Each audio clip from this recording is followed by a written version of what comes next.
The Chicago Bears just revealed new expectations for the preseason. And as we're finally getting some real football activity, training camp is finally here. Some expectations for Caleb Williams. They're being formally set. And Bears coach Matt Eberflus, he says last year's rookie quarterbacks, I mean, we're talking Stroud, Richardson, Young, they got 45 to 65 snaps in preseason. And he's thinking, that's probably about the target for Caleb Williams. This is Sports Talk Bears. Hey, so appreciative. We just passed 6,000 subscribers as we're pushing towards 10. If you're not part of the family, hit the subscribe button. Would love to have you here with us. So, Caleb Williams, definitely going to see extensive action in the preseason, which is super wise. Other clubs, they've made a mistake of protecting young quarterbacks from injury, right? Holding them out of preseason action. I'm fully with this decision. Let it fly. Let him play. Let him get as prepped as possible for the regular season, as much as possible. Let the chips fall where they may. I want to go through some things to look for beyond this and a word from his offensive coordinator, Shane Waldron, about what the main struggle is going to be for Caleb Williams. And it's just so interesting how this game of football, it's a reflection of real life, day-to-day living. I'm just excited to get into that, so let's go. And on a side note, Gerald Everett, he's been placed on the non-football injury list. They're not clear on what that injury is, but he's going to be out at least for the interim. But Jamri Croma, he was on the NFI and he was just taken off, just a little finger injury, so he is going to be practicing, which I'm excited about. I want to see if he can make the team at defensive end. So, we have this article on SI.com, and it's such a good source, so I'm going to go to it here. And you guys, when you get a chance, when I have a source article, I totally want you guys to give them your eyes. So please do so with this.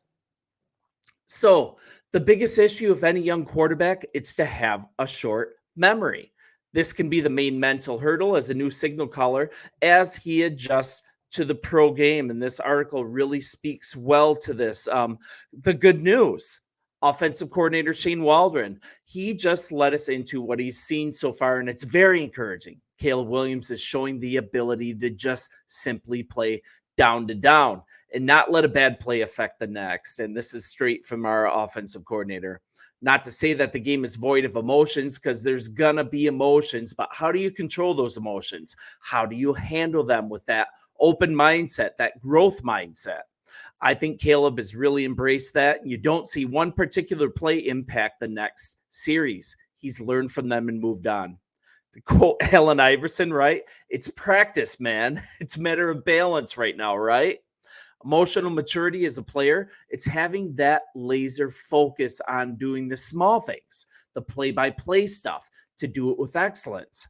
But with that, the broad view, living within perspective, measuring properly successes and failures and how to grow from both, that's a completely different thing. And actually, it's tough for all of us, right?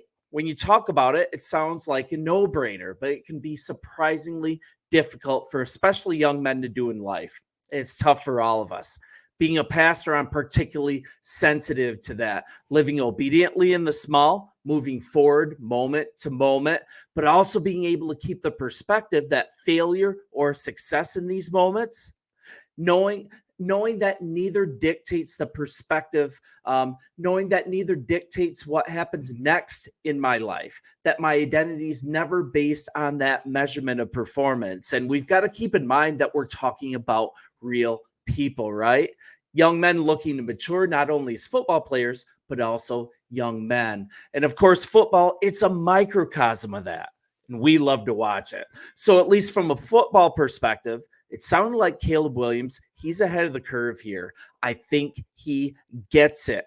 And Williams admitted to pondering the number of assets working in his favor, better possibly than any number one overall pick ever has. And let's hear it from him.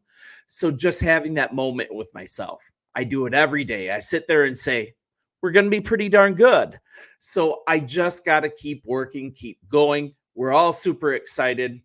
And I think probably the best trait that William has shown in the offseason work, one that he'd be wise to stick with when training camp begins, he needs to keep that proper balance between the task immediately ahead and seeing the big picture. And this is more from him. Whether it's a day that I like or a day that I don't, there's always good and bad in it. So just finding my balance and reaching and striving for my goal. And a big part of it is just sticking to the routine, enjoying the process, enjoying my teammates, being a good teammate, going out there and just working my tail off. And it's kind of the attitude and approach that Waldron and Coach Flus, they want to see it. I think it's what we all want to see. And more rookie quarterbacks, they end up closer to the bottom of the scale than the top when they make this mistake. Their focus, it gets distorted by too much big picture, not enough play-by-play effort in practice and in games. So it's so interesting how this game, we love how it reflects real life. And even relationship with Caleb and his offensive coordinator, that's ramping up. And well, that's good to see, right? And personally, I'm still emotionally scarred from the times watching Jay Cutler go to war with Mike Martz. Man, Bears PTSD, I think it's a real thing. Maybe it's even a clinical condition, but I'm going to keep going here. So this is from Waldron. I think as far as developing relationships with anybody, the more time you're around people, the more time you get to interact face to face and know each other, the tighter that relationship becomes. So here we are. Picks are all signed, all the perceived red flags about that. No, he didn't ask for a share of the team. Red flags about who he is as a person and the teammate that he is. And everything so far, once he's been at Hallis Hall, it seems to be unfounded, at least in my eyes. So I'm going to table that stuff right now. And let's get down to real stuff, not perceptions. I'm so glad that real football is right around the corner. And I just love this SI article. I'm actually going to go back to it. I think it's fully worth it to do so. And let me get here where I want to be. And this article kind of goes into some statistical ways that we can set expectations for our new quarterback. So I'm just going to kind of go here. And you guys check out this whole article. It is worth a full read. So let's have some fun with numbers here. In the last decade, there's been 31 first-round quarterbacks who played in their first year, and those quarterback numbers, they suggest the following. There's about a 50-50 chance of Williams completing 60% of his passes or better.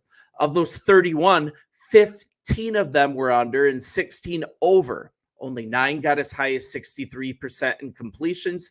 The average for a rookie quarterback for the last decade, for that decade that this sample size is man, it's right at about 60%, which do with that what you will. And the average rookie first-round quarterback throws for 2,361 yards for 12 touchdown passes and also throws 9 interceptions, throws for 6.7 yards per attempt, and has a passer rating of about 81.3, so that's not super encouraging. The Bears aren't paying Williams to be average, right?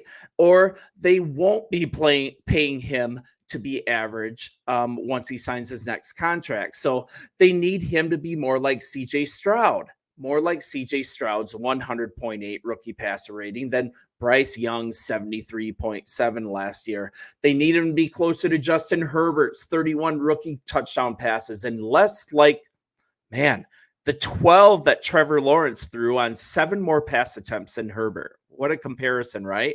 They need him to be closer to the 5 interceptions Joe Burrow threw as a rookie than the E to W, right? The 15 that Jameis Wilson had. There will be plenty of time in the future to worry about his development, how he progresses. Plenty of bad things can happen after the first year, but the first year, that's the starting point, and that's the emphasis right now. You look at Mac Jones. He came into the league with 22 touchdown passes and only 13 picks. He had a solid rookie passer rating of 92.5, but 3 years later, he's on another team, kind of just like Justin Fields. So what does this say? This year is vitally important. It's saying here that how this rookie season goes is not fully prescriptive of how his whole career is going to be, but however, having a positive outcome. not an immediate superstar coronation, but it's normally a lot easier for the quarterback to develop if this first year goes well. In the poor first year of Bryce Young last year, statistically speaking from this data, it could be career ruining for him. It's really hard to recover from, regardless of the talent. So Burrow, but let's look at the progression after the first year if it goes positively, right? Burrow's 89.8 rookie passer rating and 65.3% completion percentage, that quickly led to a Super Bowl appearance as the Bengals, they had a strong core moving into place around him from day one, and so do the Bears. You look at Tua, 64.1 completions and 87.1 rookie passer rating.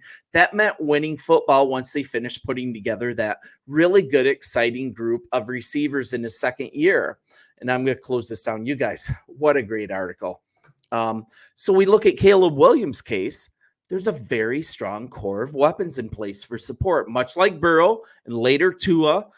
But the nice thing about Caleb, he doesn't have to wait like Tua. The wideouts are already there from square one. So kind of to close, let's have a short overview as where we are as training camp begins during this. I'm calling it the year of the Bears. The offseason focus on this franchise we love continues. The Bears have consistently been the main focus of this whole offseason, from the draft to the Hall of Fame to a soon to get underway appearance on Hard Knocks, right? So they start their 2024 training camp today, among the earliest in the league. This is the first real practice, and this is happening just a little early. Players and coaches, they reported to Hallis Hall in Lake Forest early because the team will play in the Hall of Fame game on August 1st. So that's really the first real time of action to put on your calendar. And there's a positive to early reporting.